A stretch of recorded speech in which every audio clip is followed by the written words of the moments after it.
আব্বা আবু সালে মুসা জঙ্গি যখন 3 দিনের অনার হইয়া রাস্তা বাই হাঁটতে শুরু করে দিয়েছে, একটা নদীর কিনারে যেতেছে। দেখেন যেমন আমরা একটা খোয়াই নদী আসিনি, এটা কিন্তু ইন্ডিয়ার থেকে সংযোগ হয়েছে। কই থেকে? এটা কিন্তু ইন্ডিয়া থেকে এইদিকে বাল্লাবাই কিন্তু সংযোগ হইয়া বাংলাদেশে চলে গেছে। এই খোয়াই নদীর মতো একটা নদীর পারে রে ওয়াবদার রাস্তা ভাই বড় পীর আব্দুল কাদের জিলানীর বাবা আবু সালে মুসা জঙ্গি যখন আরতে লাগাইলে, আরে এত সুন্দর চেহারা লইয়া আল্লাহর ওলি গো ওই রাস্তা দিয়ে হাঁটতে শুরু করে দিয়েছে। এত সুন্দর চেহারা, পেটের কিদা কিন্তু ঠোঁটগুলা শুকায় গেছে, মুখের কিন্তু উজ্জ্বলটা কমে যেতেছে, আর সহ্য করতে পারেন না। এখন মনে মনে একটু ভাব নিলেন, হায় রে এমন পানির পিপাসা লাগছে রে, না না না আমি আর পানি ছাড়া চলতে পারবো না। বড় পীর আব্দুল কাদের জিলানী আব্বা আবু সালেম মুসা জঙ্গি যখন এই নদীতে নামলেন একটু পানি খাওয়ার জন্য, যখন নামলেন রে বাবা, পানি খাইতে শুরু করেছে। হঠাৎ সামনে দিকে তাকায় দেখে একটা আনোয়ার ফল বা একটা আফল বল বাইশা আসতেছে। এই বড় পীর আব্দুল কাদের জিলানীর আব্বা ডাক দিয়া বলে, আল্লাহ গো, ও আল্লাহ আমি কিন্তু 3 দিন ধরে কোনো খাবার খাই না, ও আল্লাহ গো এখন এমন পানির পিপাসা লাগছে, আমি কিন্তু নদীতে নামছি পানি খাওয়ার জন্য, সামনে এত সুন্দর একটা ফল পাইলাম রে, কিন্তু দেখেন পেটের বুকে কিন্তু মানুষ সহ্য করতে পারে না। এই ফলটা পাইয়া পানি না খাই আগে ফলটাকে তাফা দিয়া ধরছেন, দইরা কিন্তু ফলটা খাইতে শুরু করে দিয়েছেন। ফলটা যখন খাইলেন, ফলটা যখন ভিতরে ঢুকে গেছে, তখন কিন্তু ভিতরে একটা জ্বালা বেড়ে গেছে। কি ভিতরে কিন্তু একটা জ্বালা বেড়ে গেছে, জ্বালা জোড়ায় না, জ্বালা জোড়ায় না রে, জ্বালা জোড়ায় না, জ্বালা জোড়ায় ভিতরে লাই গেছে নবীর প্রেমে আগুন রে, জ্বালা জোড়ায় না, জ্বালা জোড়ায় না রে, জ্বালা জোড়ায় না, জ্বালা জোড়ায়। এই দমের এত জ্বালা, এই দমের এত জ্বালা কি দিয়া বলো নিবে রে, জ্বালা জোড়ায় না, জ্বালা জোড়ায় না রে, জ্বালা জোড়ায় না।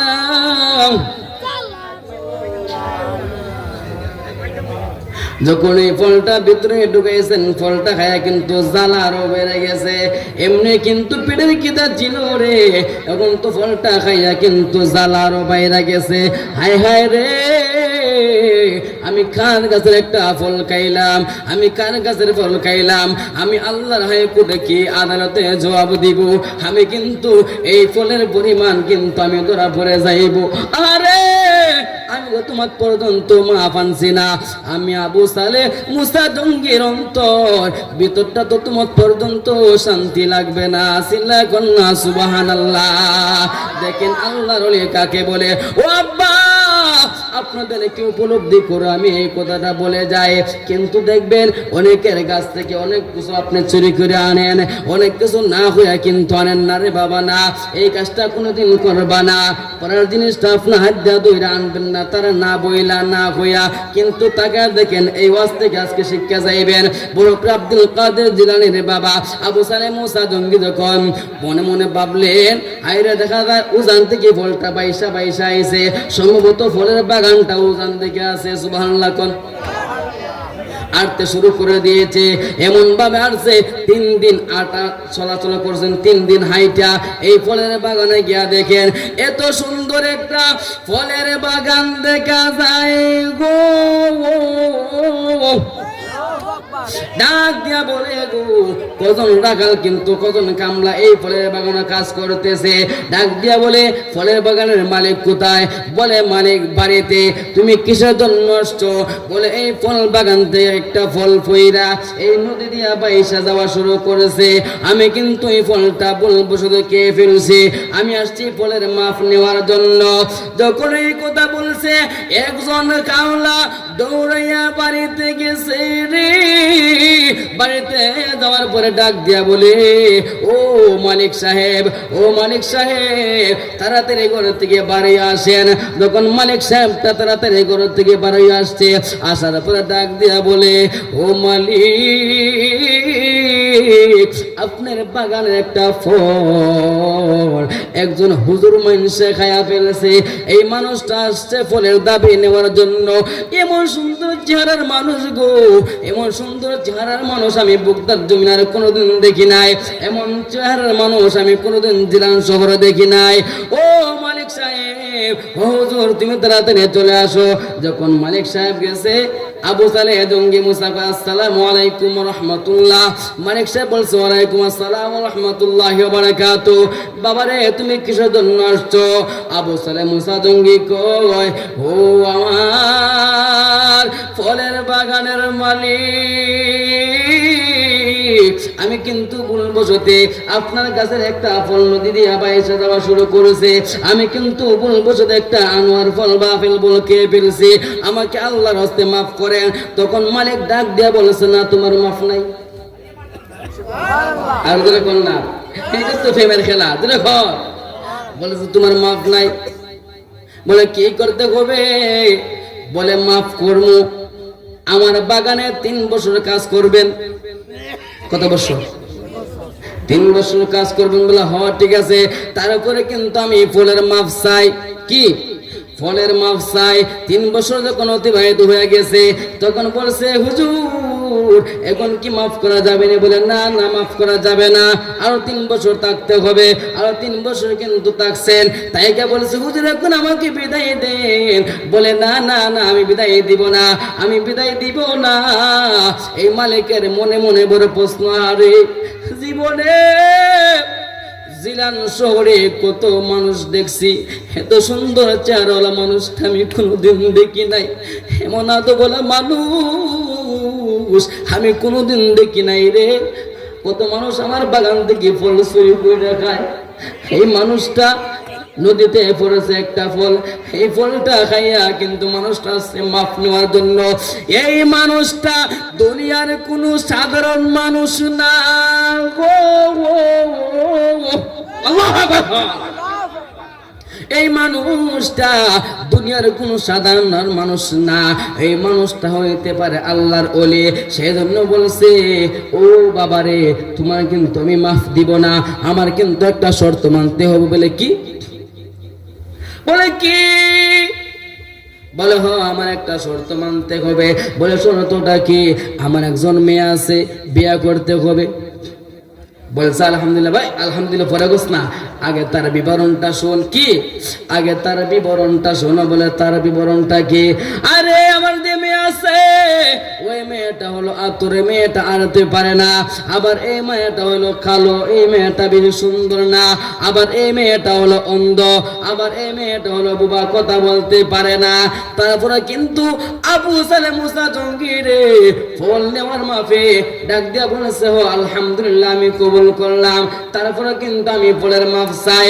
সম্পূর্ণ কাজ যখন, বিয়ার কাজ যখন শুরু হয়ে গেছে, এত বড় অনুষ্ঠান যখন, অনেক মানুষকে দাওয়াত দিছে, বিয়ার কাজ সম্পূর্ণ শেষ হয়ে গেছে গো।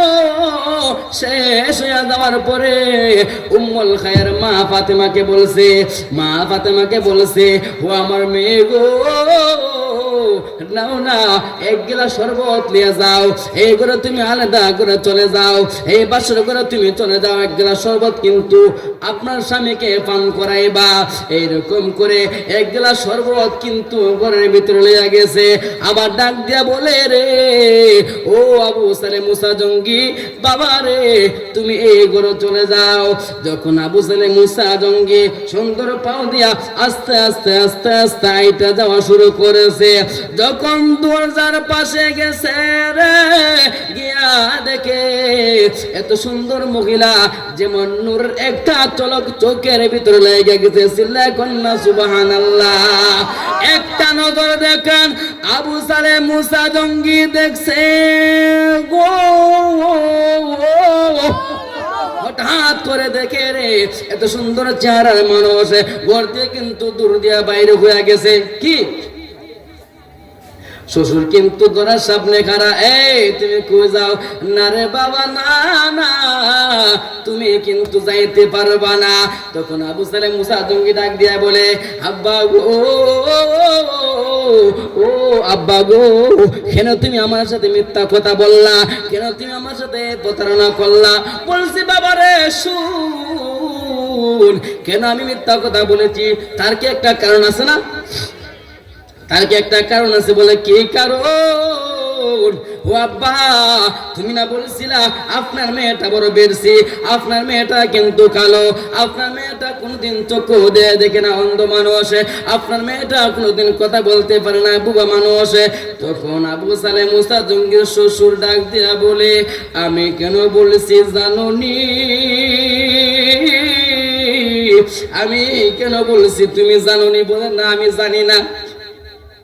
আমার মেয়ে উম্মুল খায়ের ফাতেমা কোনদিন এই ঘর থেকে উঠানে বাইরে হয় না। সুবহানাল্লাহ কন্যা। সেজন্য বলেছি আমার মেয়েটা আরতে পারে না, আমার মেয়েটা আতু। আমার মেয়ে উম্মুল খায়ের ফাতেমা কোনদিন চন্দ্র সূর্যের আলো কিন্তু দেখে নাই, সেজন্য বলেছে আমার মেয়েটা অন্ধ। আমার মেয়েটা কেন বাবা বলছি তুমি জানোনি? আমার মেয়েটা কোনদিন পুরুষের সাথে একটা কথা বলে নাই। সিল্লা কি সুবহানাল্লাহ বলবেন না? সেজন্য বলেছি আমার মেয়েটা হলো বোবা। কেন আমার মেয়েটা বলেছি বেস্ত্রী জানোনি? দুনিয়ার কোনো আলো বাতাস দেখে নাই, দুনিয়ার কোনো মানুষ আমার মেয়েকে দেখে নাই, সেজন্য বলেছি আমার মেয়েটা কালো বেশি। ও বাবা রে, আমার মেয়েটা সেই জন্য এমন করে পর্দা করছে রে, কোনোদিন ঘর থেকে বাইরে হয় না। ও মা, ও আমার আম্মা গো, এই ওয়াজ থেকে আজকে আপনি শিখে যাইবেন গো মা, এই ওয়াজ থেকে আপনি শিখে যাইবেন। ও মা, পর্দা করবেন গো, পর্দা করে আপনার জন্য ফরজ। দেখেন না উম্মুল খায়ের মা ফাতেমা বিয়ার আগে কি পর্দা করেছেন? তখন দেখেন বিয়ার কাজ শেষ হয়ে গেছে, যখন বাসার ঘরে কাজ শেষ হয়ে গেছে, উম্মুল খায়ের ফাতেমার ঘর বড় পীর আব্দুল কাদের জিলানীর জন্ম হয়ে গেছে। সিল্লায় কন্যা সুবহানাল্লাহ। মা জননী কুরআন পড়ি গর্বিতে রেখে সন্তান, 18 সিপারা কোরআন মগস্থ করিয়া যান। সুবহানাল্লাহ। আর দেখুন না সুবহানাল্লাহ। সেজন্য দেখেন উম্মুল খায়ের মা ফাতেমার গর্বে দেখুন আমাদের বড় পীর আব্দুল কাদের জিলানী উম্মুল খায়ের মা ফাতেমা আব্দুল কাদের জিলানীকে গর্বে লইয়া, ও আম্মা গো, আপনি তো বাচ্চা সন্তান গর্বে লইয়া টিভির সিরিয়ালে ছায়া দেখেন, টিভি দেখেন, নাচ গান দেখেন, না না না, এগুলা দেখা যাবে না। দেখেন উম্মুল খায়ের মা ফাতেমা কত সুন্দর করে আল্লাহর কোরআন পড়েছে, ইয়াসিন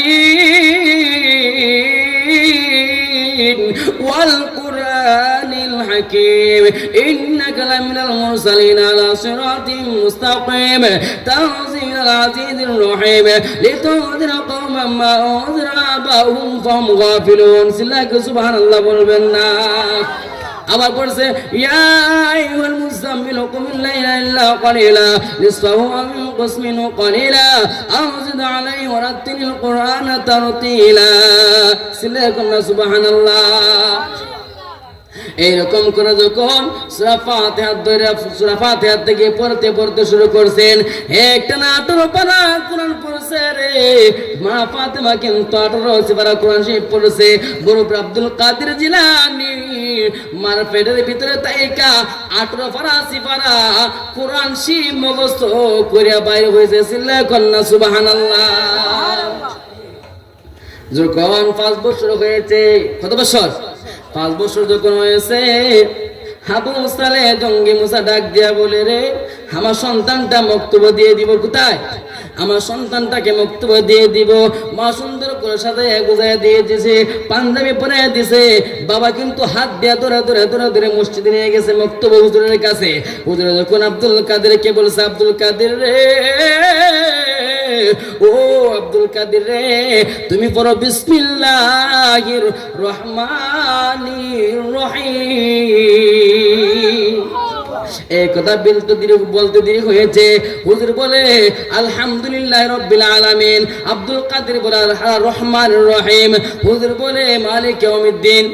এরকম করতে করতে করতে করতে করতে করতে হুজুর এই আয়াত বলে, আব্দুল কাদের জিলানী সাহেবের আয়াত বলে, এরকম পড়তে পড়তে আর হুজুর ডাক দিয়া বলে, আবু সালেহ মুসা জঙ্গি এদিকে আসো। বলে কি? বলে তোমার ছেলে আমি আর পড়ানো সম্ভব হবে না। বলে কেন? তোমার সন্তান কিন্তু আমার কথা মানে না। কি? তোমার সন্তান কিন্তু আমার কথা মানে না, সেজন্য তার পড়ানো সম্ভব না। এই কথা বলতে দেরি হয়েছে। ইমাম সাহেব কিন্তু গাট্টি বান্ধা লাইছে।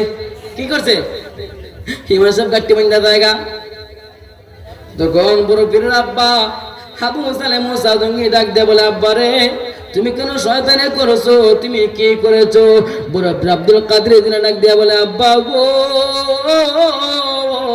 ও আব্বা গো, আমি কোনোদিন বেয়াদবি করি নাই, আমি কোনোদিন অন্যায় করি নাই, আমি কোনোদিন ওদের অমান্য তুলি নাই। আব্বা হুজুরে যা পড়ায় গো সব কিন্তু আমি পড়াবারে সব আমার মুখস্থ। সুবহানাল্লাহ কন্যা।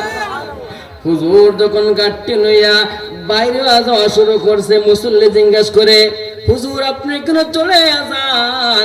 কয় না না না, আমার আর ইমামতি করতে হবে না, আমি আর ইমামতি করতে পারবো না।